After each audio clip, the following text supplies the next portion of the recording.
Welcome everyone.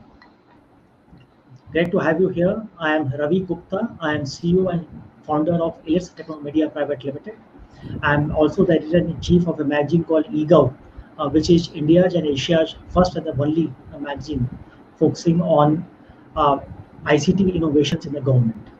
And today we are here with a very important topic to be discussed in this conference today. It's called Future Cities Virtual Conclave, and the theme is Next Generation Citizen Engagement Platform.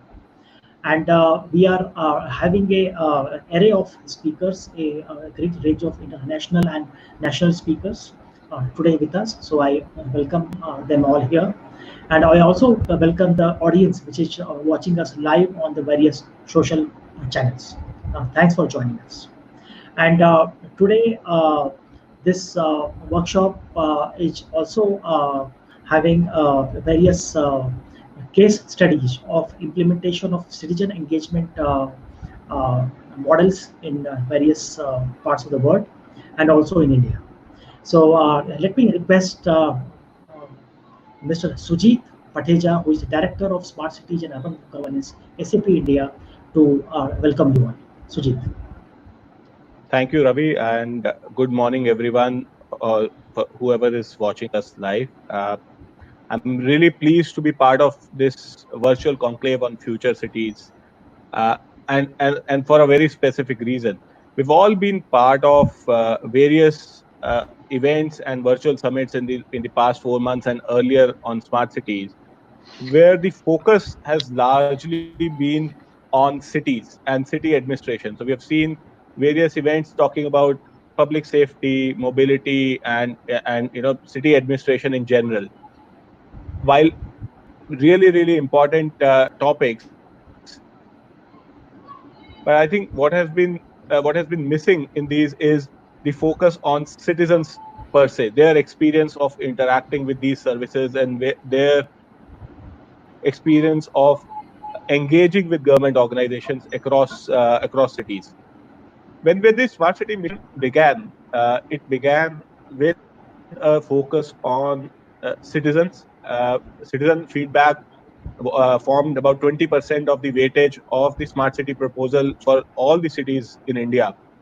But since then, over a period of last 5 years of this journey, somehow we have deviated a slight bit from focusing on the citizen to focusing on city administration, which is an essential building block. But at the same time, we should also look at bringing the citizen back to the center of the conversation of smart cities. What we have also seen across various implementations in the smart city space is that the citizen experience of interacting with the government has not improved. We have seen state after state, city after city, where the adoption of online channels for citizen service has ranged from anywhere between 10 to 20%, whereby the in a situation like this, a lot of cities are struggling with collecting revenues because they don't have, people are not coming out, and they're not getting an opportunity to pay some of the property tax or other or avails other services online. So that is just the surface at the surface. But when you talk about improving citizen experience, there is an element of bringing trust, and when you combine trust and a world-class experience, what you deliver is a responsive city. You will over the course of next 2 hours, you will see a lot of these words being used: trust, responsive cities, citizen experience. But I think I just want to leave you with one thought as we move forward for the next 2 hours. We've all heard of a old adage: customer is the king. I want you to add one more part to it: citizen is the customer. So when you combine both of these, that's when you start looking at citizen experience in a totally different way, and we work towards improving that experience. With those words, I welcome you all to this event. I hope all of you take away something good from from the next 2 hours. And thank you for being there. Thank you, Ravi. Over to you. Great. Uh, Sujit, many thanks for giving a context to this whole session today. Uh, Let me compliment the SAP for taking the initiative in this area of citizen engagement. And may I request our keynote speaker of today's morning, Mr. Mike Eberhard, who is the Global Industry Principal Public Sector, SAP Customer Experience, SAP Switzerland. Let me request Mike to deliver his vision in this area of citizen engagement in the context of the future cities, and how this model of citizen engagement, which is which is evolving constantly in various parts of the world, how it is evolving, and how those experiences can be replicated and learned in India. So requesting Mike to please come on the screen. Yeah, good morning. My name is Mike Eberhard. I'm based in, can you switch off the microphone, please?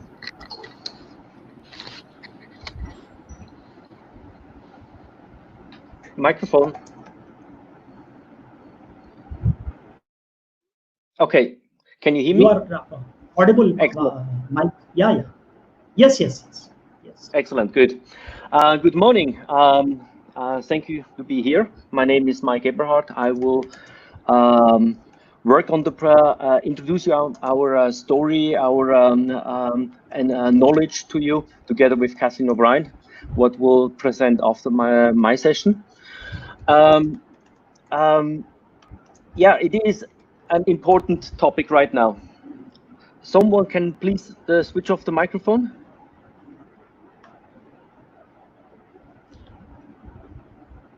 Hello, thanks. So, much better. So during the time what we are facing right now with Corona, it is even more important that we have tools and mechanisms to guide and inform the people, to reach out to them, and actually to be sure that they are fine. Citizen engagement is the background of my session, and citizen engagement is growing in every country in a massive way, and the Corona situation is actually pushing government forward to invest in online services, in engaging with the citizen, to be sure that all of them are getting the right information at the right time, and it is not led by fake news or misleading information. So my background is already since more than 25 years, I'm working in a public government institution, and almost as long I'm building up government portals, mainly before in education research, in high performance computing, and in the last few years also for engagement. So the portal or engagement platform is just successful as more people are using it, as more people are thinking that they are getting a benefit out of it, and that they can help actually to increase the speed and eliminate the bureaucracy in the government. So this is the benefit, and the benefit can just be created if we have a sustainable, fast, secure environment. So I saw I read the report what was created together with McKinsey from the Ministry of Electronic and Information Technology, and on the end of the day, I have to say it is the focus is very strong on the end user, the citizen, the business, the investors, the tourists, and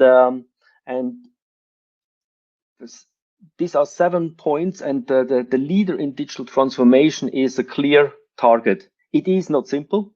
It is a long way to go, and as more you build already, as bigger is actually the challenge, because it's always better to start from zero with online services, but on the end of the day, you have mega cities in India, and this is definitely a challenge.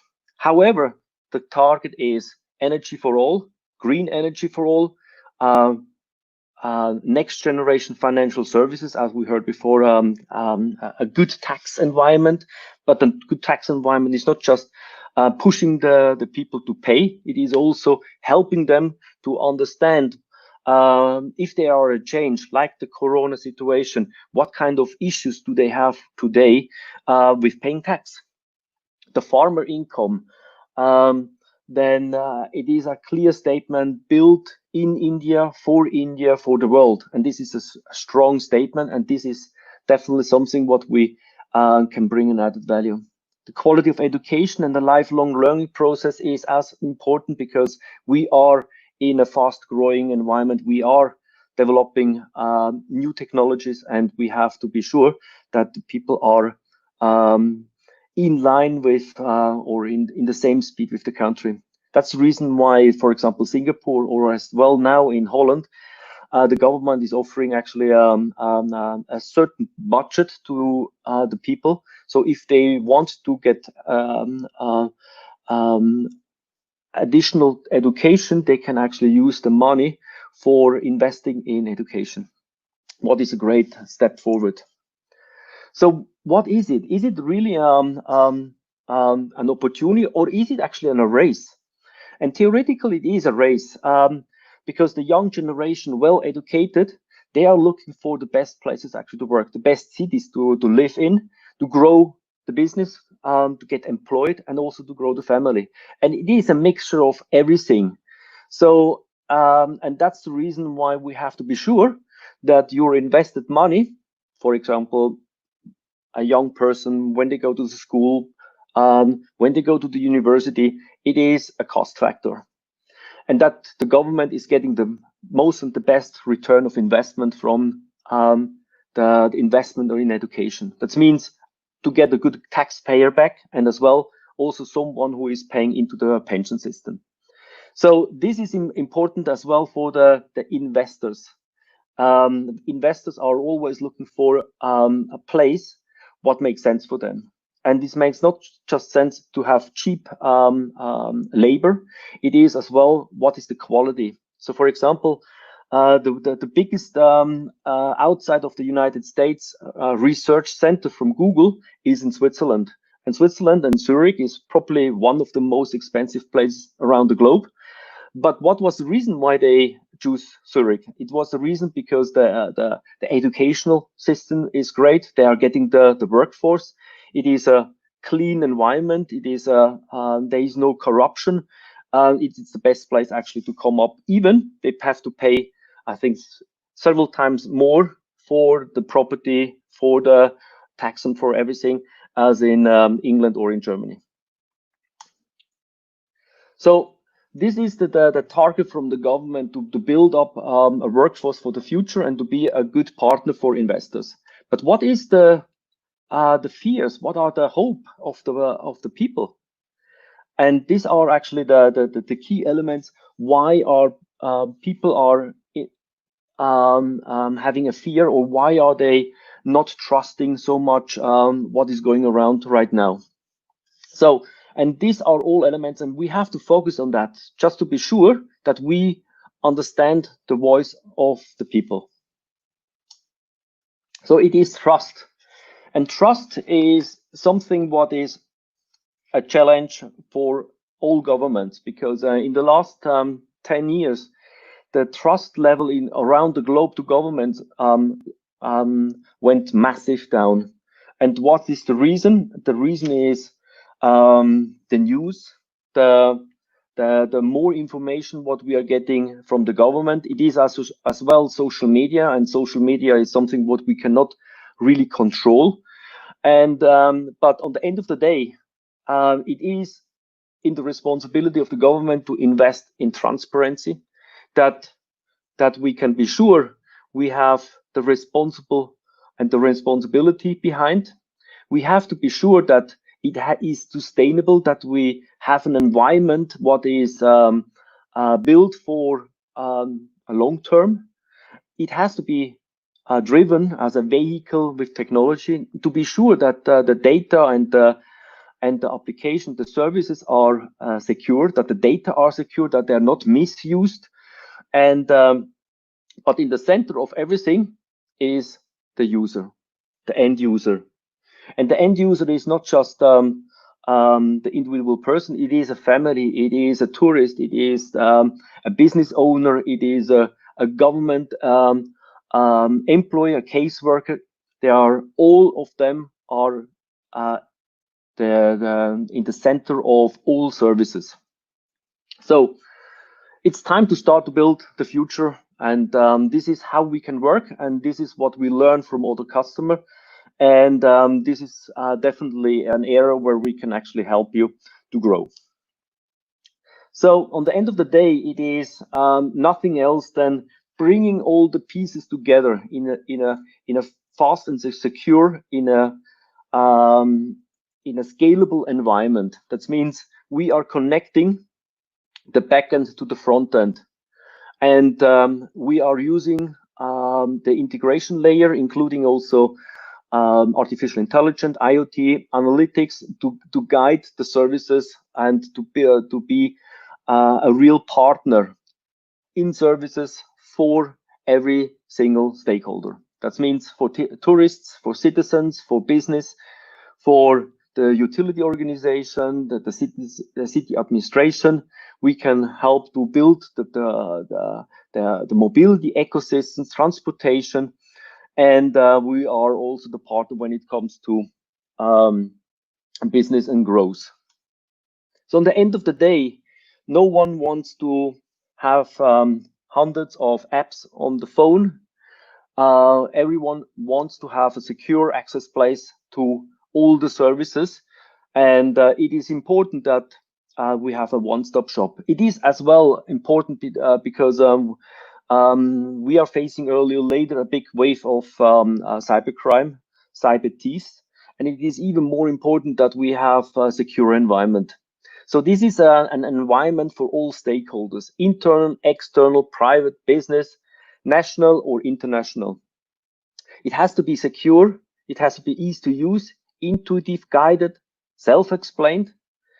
We are all human. We are not digital, so it has to be easy to use, predictive, and straightforward. Just with that, we have the chance actually to win the user. That we win also the caseworker who has all the information on one fingertip if someone is calling into a call center. The dashboard, and I will show you the dashboard later on, it is a place where I can see all the information what I have. It has to be sustainable. It has to be scalable. I don't want to wait. I'm as older as I get, or as more digital as I get, as less passion I have. So it has to be good. And the private industry is showing us how good we can work. And we have to do the same in public sector. So, but it is not just a fancy, cool front end. It is actually massive more. It is the integration. We have to use the different silos in the backend, and we have to use the data and enrich the front end with data from the backend, so that we can be sure that the end user is not have to fill the forms again and again, that it is pre-filled, that he cannot change everything. So this means also that he has not to prove what he is changing. It has to be multilingual. It has to be end user friendly. And multilingual, I learned that you have approximately 22 languages in India, but it is also more. And we should never forget that people are traveling from A to B, living in one state and working in another state. We have to adapt to the language skills also from the people who are moving back and forward. And it has to be easy to use. That means a search mechanism has to be multilingual, has to be intuitive, has to be in the language of the individual person. And we should not forget, we are not just a single person who are requesting a service. We are living in an environment with the family, with friends, with a lawyer, with a doctor, and this is everything what we considered in our solution. So it is a central place where we bring all the backend together, and we are able actually to come up with an omni-channel for all services in the front. So if I'm using my account after a login, after using identity, like the Aadhaar personal identity, that means that I get to my place, and it is actually the same place as the call center person is using. It is the same place as the casework is using. It's the same place as the tourist can use, and also the business. It's one place, and based on the profile, based on the access, I'm getting to my place. In other words, if I'm filling out a form, what is pre-populated with information about my request or my person, if I have a problem with the form, I can hook up to a chatbot. I can also use a call center, and the call center employee can actually hook up to my screen and help me to fill out the form, or even can actually fill it out on behalf of myself. So we are using all the data, so we can actually also have a single view of all data of the individual person, of the family, and as well, I'm as a user have the full view of all services from the government. I have not to ask people, I have not to go to an office. I can actually find everything on the screen. So, and what is behind this is actually we are using not a traditional web portal. We are using actually an e-commerce application. Why an e-commerce application? Because in the private business, we know already that the most important thing is actually the end user, the customer. And the customer is buying if he believes the service is good, and the description of the service, if he finds the product, if everything is perfect and fine, including also the price, then he's going to buy. In government, we are not selling so much. But what we are actually doing is we have the same foundation, the same toolbox to offer a unique consumer thing is fine. We have the internationalization, we have workflow and collaboration, the integration layer to the backend, and as well the platform is can be run in the cloud, can be run on prem. It is always load balancing. It can run over the different clusters, and for sure in also the data recovery side. And the middle layer, the core modules, is actually the area from the e-commerce. That's the product information or the service information management, the personalization, search and navigation. What is super important. Nothing is annoying if you cannot find the service. And in the with all the requests form, with the drafts, so I can start a form, a request, and can draft it. I can work from my computer at home, or I can work it from my pad or my phone later on, or vice versa. I can store my most important documents. I get all my bills on one single place, and I can pay out of it. Everything is responsive. It's also WCAG, that's for handicapped people. We are GDPR compliant because that's super important in Europe. And we have as well citizen asset that you can also upload your data or actually link them from the backend to your front end. And we offer all the information to all kinds of channels, and all the channels what are not existing today. So this is, for example, a dashboard. What comes in a standardized way with the platform. And as you can see on the left side, it is the task, the appointments, application requests, permission and relationships. So I have the possibility to build a family tree. I can use all the data from the family. It is a handshake, a legal handshake. It is also a secure handshake that everyone is exchanging data, or a kind of data out of my portfolio. I have not to share everything. So for example, If I like to share some of the information about my health with my doctor, I can share just this part. My documents, address book with the relationship, the payment details, and the bill, what flying in. And this was actually a task as well from a customer in the Nordics. And one of the challenge what they are facing was that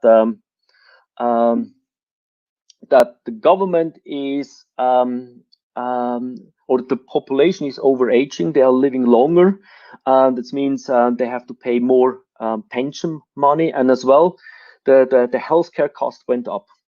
And they were thinking, how can we increase the service and actually reduce the cost?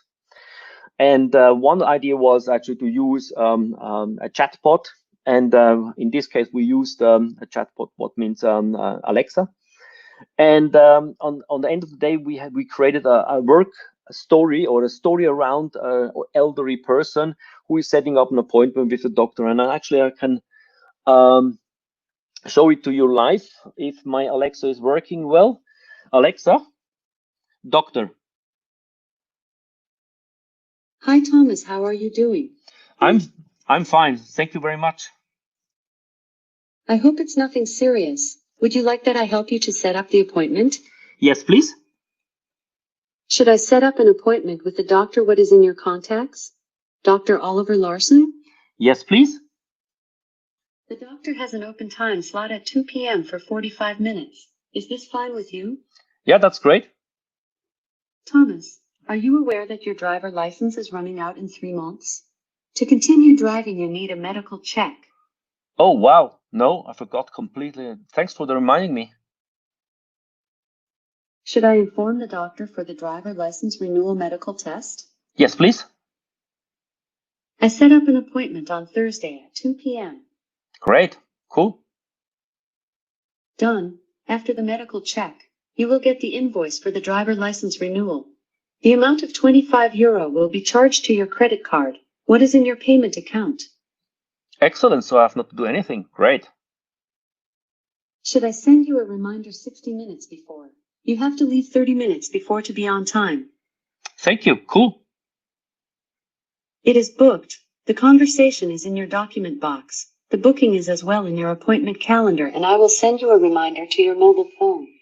Excellent. Thank you very much. Should I buy you a train ticket from your home to the doctor? No, I will walk. Thank you very much. Great. I will send you a reminder 90 minutes before. Excellent. Thank you. Bye-bye. It is my pleasure. Looking forward talking to you soon again. So what we have done is nothing else than we use the data what are already available. So we went to the backend, was checking out, is there any request, and we found the information that he has to renew his driver license. We combined the 2 doctor visits so that he has not to go twice. It is a process behind actually with the approval, with the payment of the bill, and also to grant the new driver license. We have the information because we have an integration layer as well to Google Maps, as well also to typical GIS information management like Esri. And we are using the data, the home address, the doctor address, what is in my address book, check out what kind of public transportation is between, come up with a time traveling recommendation, how long before does he has to leave to be on time with the doctor. And all this is actually pretty simple, and it is actually just bringing together and create a service. For sure, Alexa is not secure. For sure, we need for public sector something else, but this was just as an idea. So the benefit is actually that it is intuitive, it is guided, it is easy to use, and it helps to reduce the cost. And especially with elderly people, we have also the issue that many times they are forget actually to go to an appointment, and the cost is still the same. So the doctor is also charging the insurance company if someone is not showing up. So this helps actually to reduce the cost and increase the benefit for the individual person in the environment. So it is an ongoing process with front end and back end. So and in the front end we have not just the citizen engagement portal, we have also the service area, we have the sales area, we have the security area, and as well everything around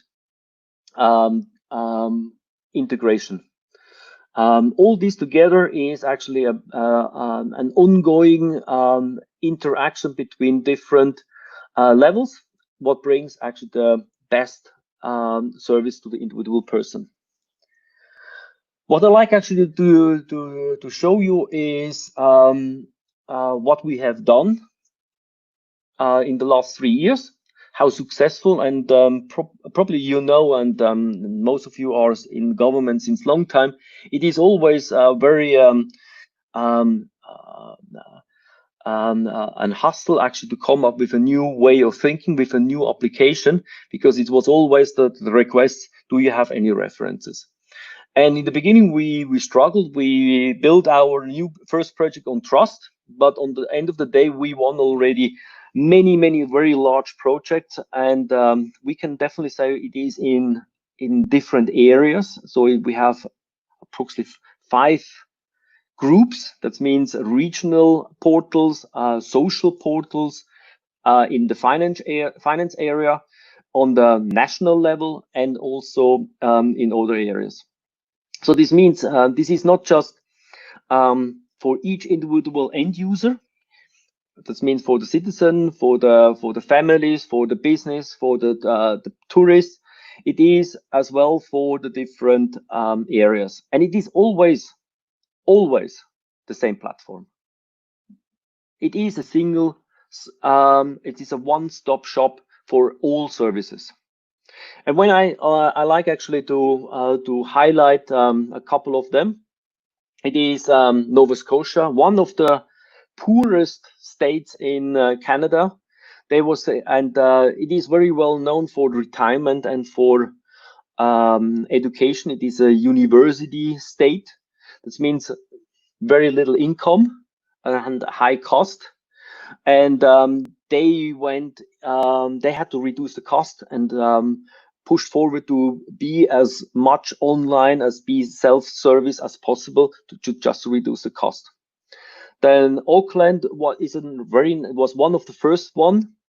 Quebec, everything around vehicle, like transportation, driver license, inspection, everything in Quebec.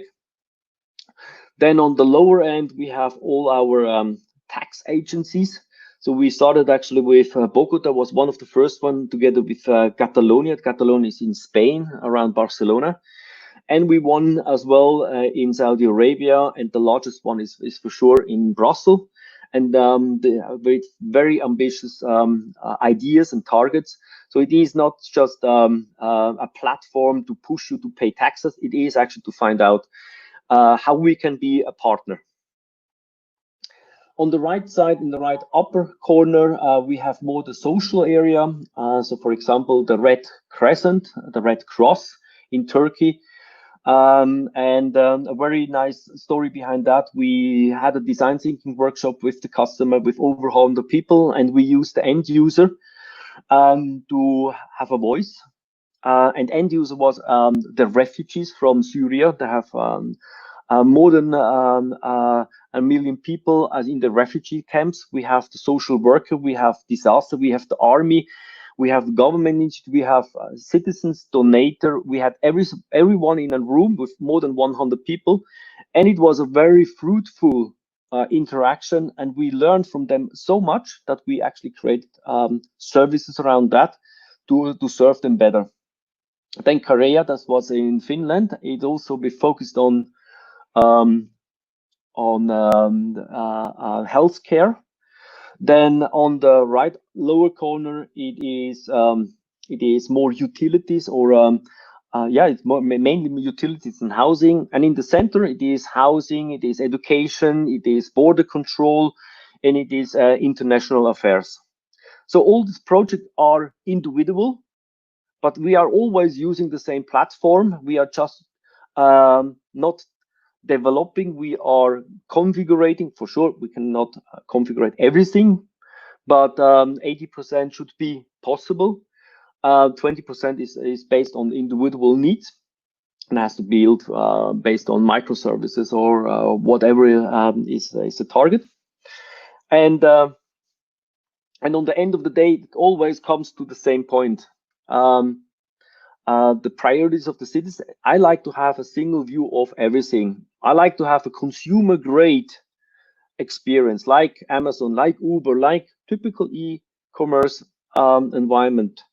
It has always to be on. It's no delays, no waiting. It has to be responsive. It has to be accessible on any kind of device. And I like to be sure that my data are transparent and that my data are really secure. It has to be an end-to-end journey. The last thing what I like to do is actually to start somewhere and have to print out and to scan or to go to an office to get an additional approval to send in my requests. So at the end of the day, from the government, single view of all the citizens to understand what are the needs of the citizen, to inform them mainly, for example, in the Corona crisis, that the people over 65, that they have to stay at home, and that the government is able actually to send information during the Corona crisis, is it going up, is it going down, where do you need, if you need help, if you're alone at home and if you're an elderly person, do you need any kind of support, can we arrange that for you? This is to demonstrate a public value. And is it difficult? No, actually not really. For sure, one of the best benefits for public institution is as well, the citizen is happy, and as long as the citizen is happy, he will keep you in the office. So he will vote for the political party again and again and again. We can control the cost. We can empower. We can be sure that we are protecting our goods, our insights, our business from other areas or from foreign countries.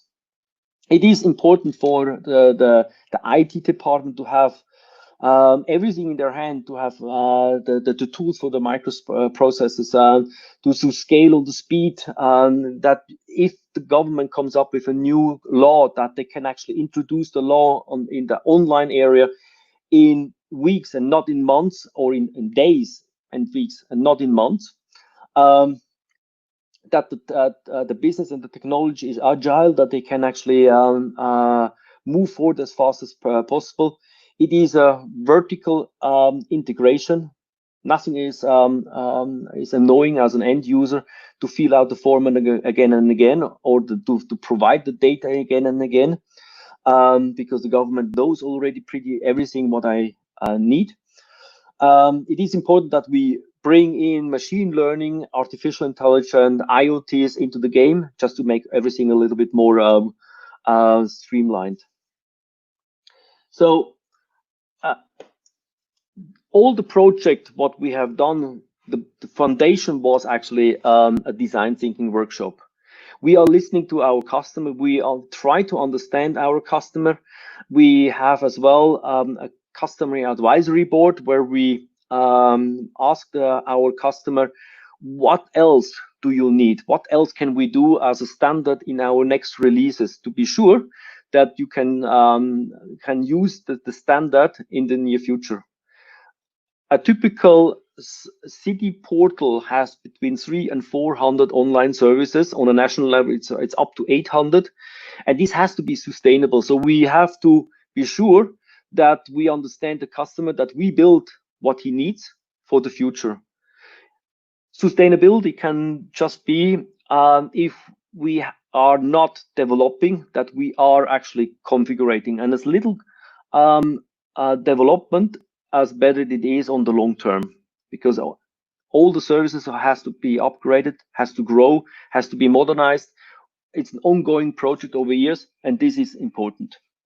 So And as I mentioned, what we have done with the Red Crescent, with the Red Cross, it is a design thinking workshop with all the members, with all the stakeholders, and we learn.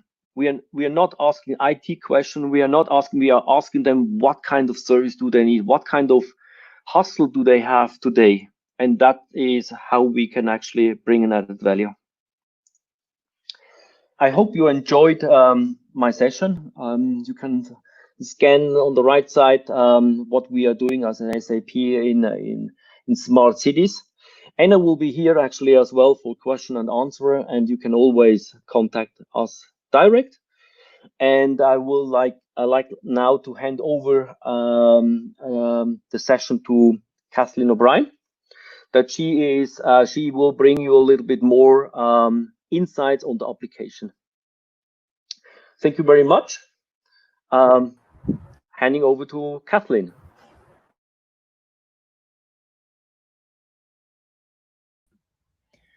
Thank you, Mike. Hi, everybody. Thanks for joining, and I'm happy to be here with you today. I'm just going to share my presentation now.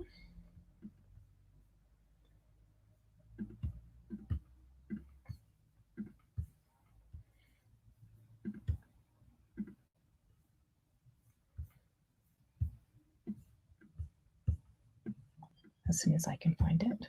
Here we go.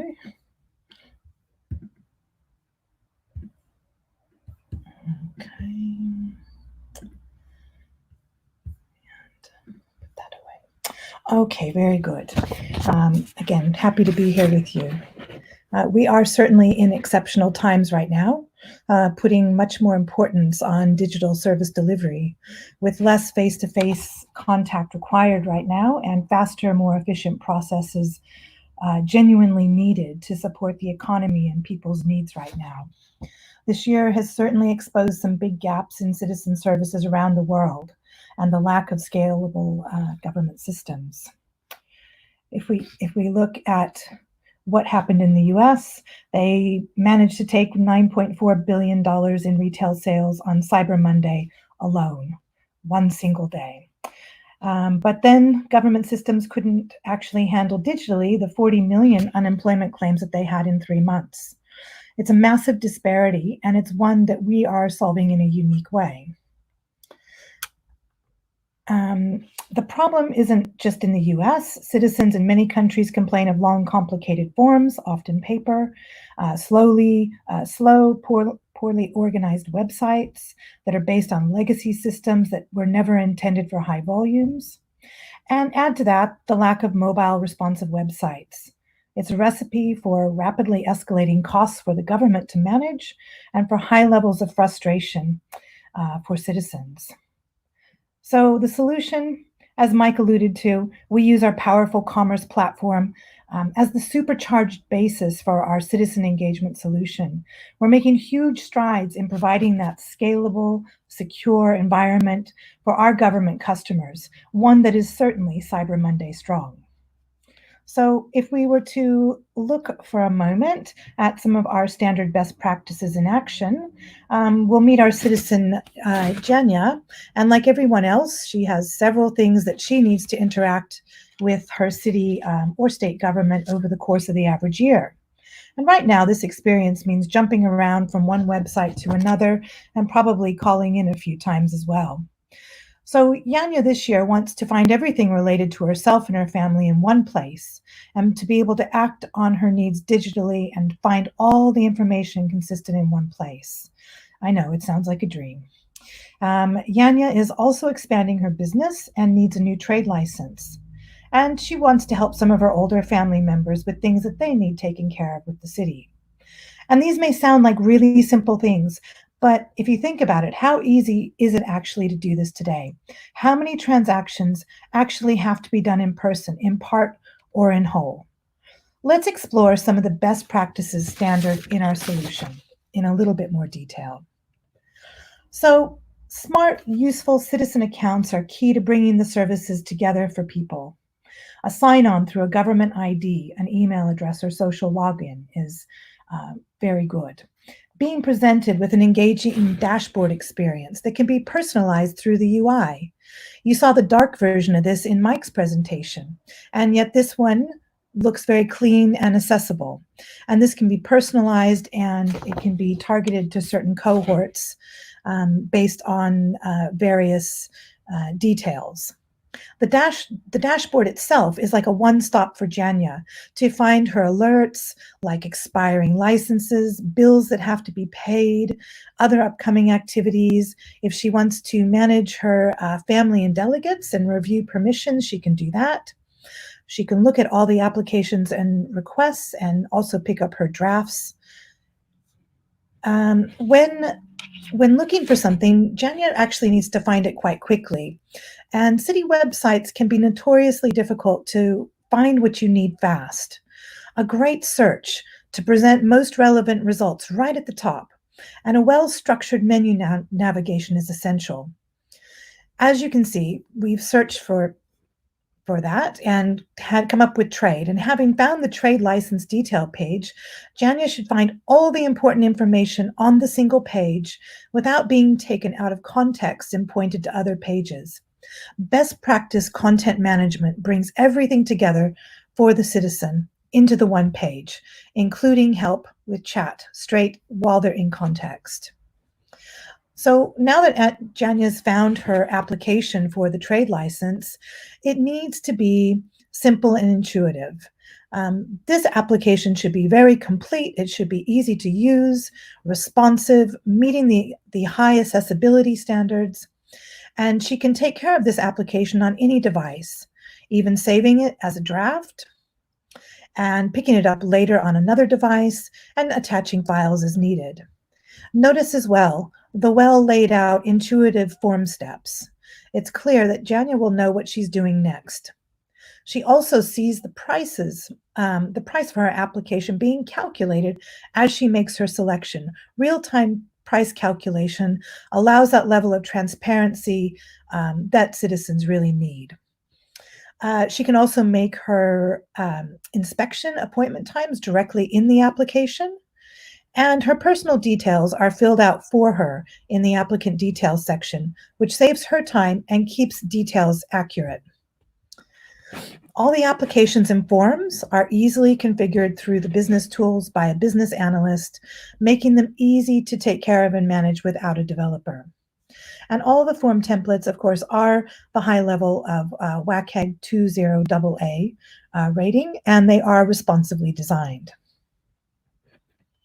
Next, Janya can easily support those older family members through our unique consent-driven delegated authority model.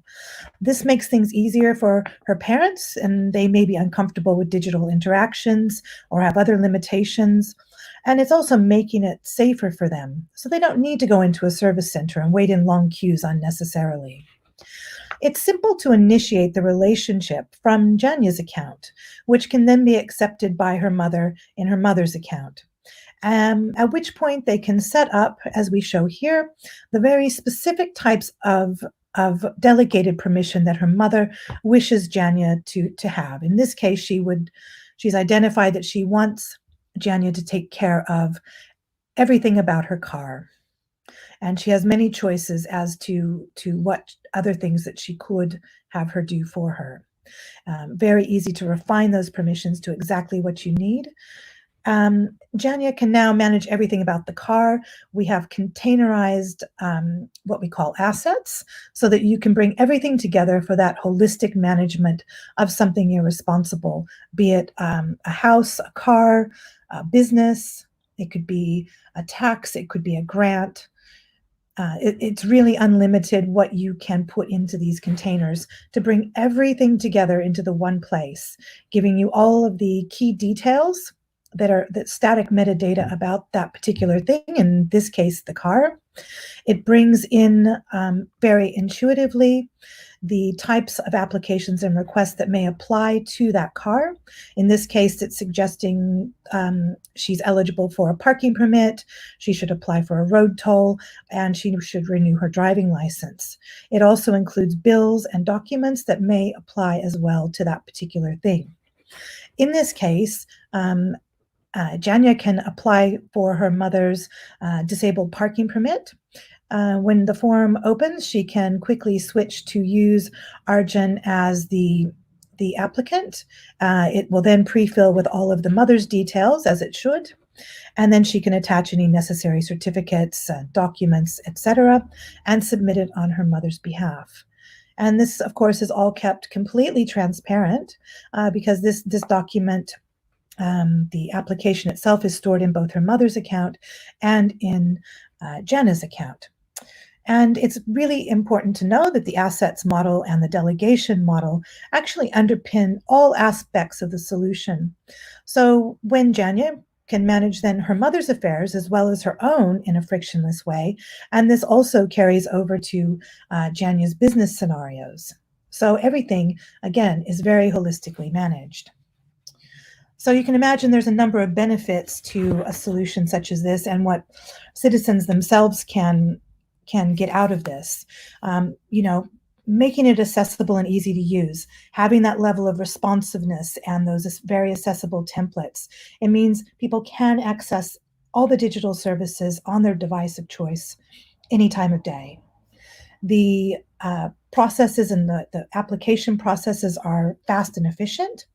There's a single place to manage my responsibilities. It's easy for me to find any kind of service. The intuitive application journeys end up saving me time and money. And of course, digital services mean I don't need a face-to-face appointment or queuing with lots of other people, which is good for me, and it's also good for my family members.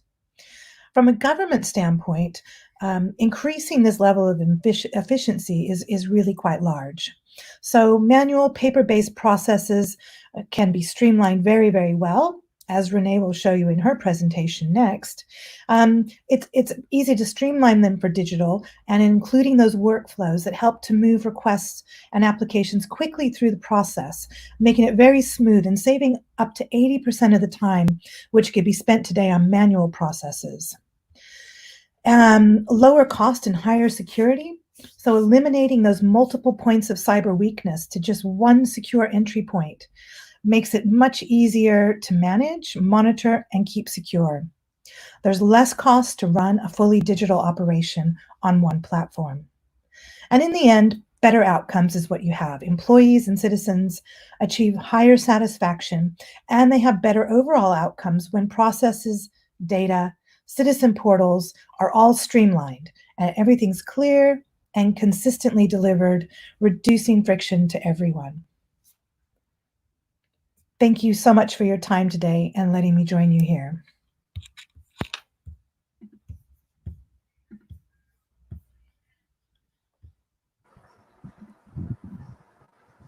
Thank you, Kathleen. Thank you, Mike, for this great presentation. And the crux of the presentation, what I feel is citizen-centric cities would be real future cities.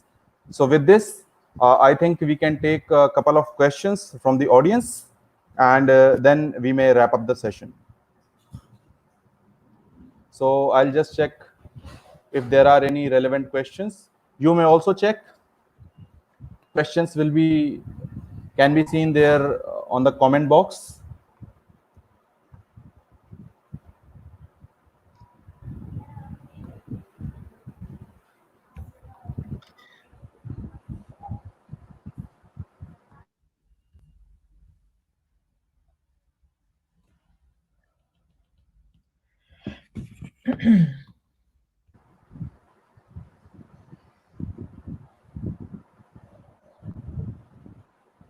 I think there are very less number of questions, more suggestions and appreciation for your presentation. So with this, I request Mr. Sujit Patheja and Sudhakar Venkateshan to please come on the screen. We are going to present certificate as a token of regard to our speakers, international speakers. May I request my team at the backend, technical team, and we have certificates on the screen.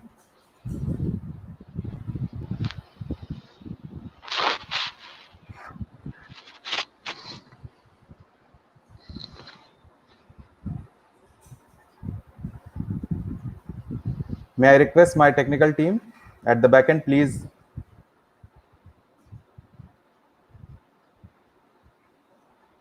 Please present certificates.